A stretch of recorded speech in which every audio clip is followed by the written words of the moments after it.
ನಾವು ಜಿಲ್ಲಾ ಅನುದಾನ ರಹಿತ ಖಾಸಗಿ ಶಿಕ್ಷಣ ಸಂಸ್ಥೆಗಳ ಸಂಘದಿಂದ ಬಂದಿದ್ದು ನಮ್ಮ ವಿವಿಧ ಬೇಡಿಕೆಗಳನ್ನು ನಾವು ಮೊನ್ನೆ ಜಿಲ್ಲಾಧಿಕಾರಿಗೆ ಮುಖಾಂತರ ಮುಖ್ಯಮಂತ್ರಿಯವರಿಗೆ ತಲುಪಿಸಬೇಕಂತೇಳಿ ನಾವೆಲ್ಲ ಸೇರಿದ್ದೀವಿ. ವಿಷಯ ಏನಪ್ಪ ಅಂದರೆ, ನಮ್ಮ ರಾಜ್ಯದಾದ್ಯಂತ ಇರತಕ್ಕಂಥ ಹಲವಾರು ಖಾಸಗಿ ಶಿಕ್ಷಣ ಸಂಸ್ಥೆಗಳು, ಅದರಲ್ಲಿ ಕನ್ನಡ ಮಾಧ್ಯಮ ಸಂಸ್ಥೆಗಳನ್ನು ಅನುದಾನಕ್ಕೆ ಒಳಪಡಿಸಬೇಕು ಅನ್ನತಕ್ಕಂಥ ಒಂದು ಮಹತ್ತರವಾದಂಥ ಆಗ್ರಹದೊಂದಿಗೆ ನಾವಿಲ್ಲಿ ಬಂದಿದ್ದೀವಿ. ಹಾಗಾಗಿ ನಮ್ಮ ಕೆಲವೊಂದಿಷ್ಟು ಮನವಿಗಳಲ್ಲಿದ್ದಾವೆ. ತಮ್ಮ ಮುಂದೆ ನಾವು ಇದರಿಂದ ಹೇಳೋಕ್ಕೆ ಇಷ್ಟಪಡ್ತಾ ಇದ್ದೀನಿ. ಕಳೆದ 30 ವರ್ಷಗಳಿಂದ ಅಂದರೆ 1995ರಿಂದ ಗ್ರಾಮೀಣ ಮತ್ತು ನಗರ ಭಾಗದಲ್ಲಿ ಕನ್ನಡ ಶಾಲೆಗಳನ್ನು ಉಳಿಸಿ ಬೆಳೆಸಿಕೊಂಡು ಬರಲಾಗುತ್ತಿದೆ. ಹಾಗಾಗಿ ಅವುಗಳನ್ನು ಆದಷ್ಟು ಬೇಗ ಏನಪ್ಪ ಅಂದ್ರೆ ಕನ್ನಡ ಅನುದಾನಕ್ಕೆ ಒಳಪಡಿಸಬೇಕು ಅನ್ನತಕ್ಕಂಥ ಒಂದು ಮಹತ್ವದ ಬೇಡಿಕೆ ತಮ್ಮನ್ನು ನಾವು ಇಡ್ತಾ ಇದ್ದೀವಿ.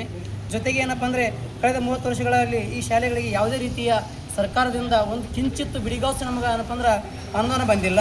ಹಾಗಾಗಿ ಈಗ ಹಳ್ಳಿಗಳಲ್ಲಿ ಮತ್ತು ನಗರಗಳಲ್ಲಿ ಕಲಿಸ್ತಕ್ಕಂಥ ಕನ್ನಡ ಮಾಧ್ಯಮ ಶಾಲೆಗಳು ಭಾಳ ನಡೀತಕ್ಕಂಥ ಪರಿಸ್ಥಿತಿ ಭಾಳ ದುಸ್ತರವಾಗಿದೆ. ಅದನ್ನು ಸರ್ಕಾರ ತಾವು ಏನಪ್ಪ ಅಂದ್ರೆ ಗಮನಕ್ಕೆ ತೆಗೆದುಕೊಳ್ಬೇಕಂತೇಳಿ ನಾವು ಈ ಮುಖಾಂತರ ನಮ್ಮಲ್ಲಿ ಮನವಿ ಮಾಡ್ಕೊಳ್ತಾ ಇದ್ದೇವೆ. ಅದೇ ರೀತಿಯಾಗಿ ನಮ್ಮ ಮಾನ್ಯ ಮುಖ್ಯಮಂತ್ರಿಯವರು ಹಾಗೂ ಶಿಕ್ಷಣ ಸಚಿವರು ನಮಗೆ ಹೋದ ಇಲೆಕ್ಷನ್ ಸಮಯದಲ್ಲಿ ಏನಪ್ಪ ಅಂದರೆ ಕನ್ನಡ ಶಾಲೆಗಳನ್ನು, ರಾಜ್ಯದಲ್ಲಿರ್ತಕ್ಕಂಥ ಕನ್ನಡ ಶಾಲೆಗಳನ್ನು ನಾವು ಸರ್ಕಾರ ಬಂದ ನಂತರ, ನಾವು ಕಾಂಗ್ರೆಸ್ ಸರ್ಕಾರ ಅಥವಾ ನಮ್ಮ ಸರ್ಕಾರ ಬಂದ ನಂತರ ಅವುಗಳನ್ನು ನಾವು ಏನು ಮಾಡ್ತಾಯಿದ್ದೇವಪ್ಪ ಅಂದ್ರೆ ಕನ್ನಡ ಅನುದಾನಕ್ಕೆ ಜೊತೆಗೆ ಅನುದಾನವನ್ನು ಕೊಡ್ತೇವೆ ಅಂತೇಳಿ ಭರವಸೆ ಕೊಟ್ಟಿದ್ದರು.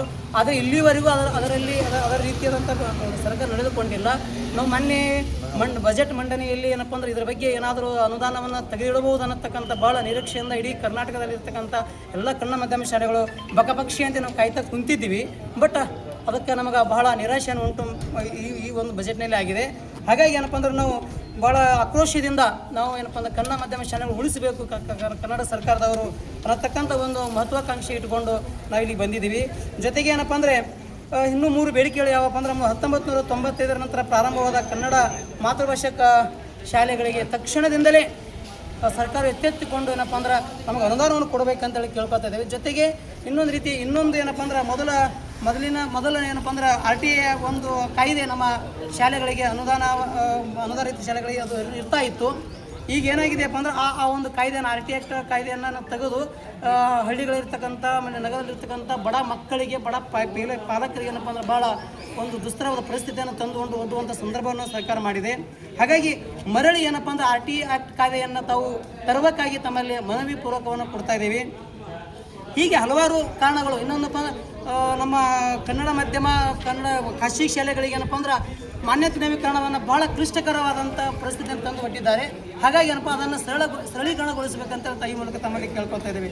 ಈ ಎಲ್ಲ ಬೆಳೆಗಳನ್ನು ತಾವು ತಕ್ಷಣದಿಂದ ತಾವು ಏನಪ್ಪ ಅಂದ್ರೆ ಮನಪೂರ್ವಕವಾಗಿ ಕನ್ನಡದಲ್ಲಿರ್ತಕ್ಕಂಥ ಕನ್ನಡ ಶಾಲೆಗಳ ಮೇಲೆ ಅಭಿಮಾನದಿಂದ ಅವುಗಳನ್ನು ಪೂರೈಸಿದೆ ಆದಲ್ಲಿ ನಮ್ಮ ಹೋರಾಟ ಇಲ್ಲಿಗೆ ನಾವೇನಪ್ಪ ಅಂದ್ರೆ ಮುಕ್ತಾಯಗೊಳಿಸ್ತಾ ಇದ್ದೀವಿ. ಈಗ ನಾವೇನಪ್ಪ ಅಂದ್ರೆ ನಮ್ಮ ಜಿಲ್ಲಾದ್ಯಂತ ಇರ್ತಕ್ಕಂಥ ಮುಖ್ಯಸ್ಥಗಳು ಬಂದು ಶಾಂತಿಯುತವಾಗಿ ತಾವು ನಿಮಗೆ ಏನಪ್ಪ ಅಂದ್ರೆ ಮನವಿಯನ್ನು ಕೊಡ್ತಾ ಇದ್ದೀವಿ. ಒಂದು ವೇಳೆ ಈ ಮನವಿಗೆ ತಾವು ಸರಿಯಾದ ರೀತಿಯಲ್ಲಿ ಸ್ಪಂದಿಸದೇ ಇದ್ದರೆ ಮುಂದಿನ ದಿನಮಾನಗಳಲ್ಲಿ ಏನಪ್ಪ ಅಂದ್ರೆ ಕರ್ನಾಟಕದಾದ್ಯಂತ ಬೃಹತ್ ಪ್ರತಿಭಟನೆಯನ್ನು ಮತ್ತು ಹೋರಾಟವನ್ನು ಮಾಡ್ಲಿಕ್ಕೆ ನಾವು ತಯಾರಿದ್ದೀವಿ ಅಂತ ಈ ಮೂಲಕ ತಮ್ಮ ಸರ್ಕಾರಕ್ಕೆ ನಾವೇನಪ್ಪ ಅಂದ್ರೆ ವಿನಂತಿ ಪೂರ್ವಕವಾಗಿ ಕೇಳ್ಕೊಳ್ತಾ ಇದ್ದೀವಿ. Thank you. ನಮ್ಮ ಹೆಸರು ವಿದ್ಯಾಧರ ಟಕ್ಳಿಕೆ ಅಂತೇಳಿ.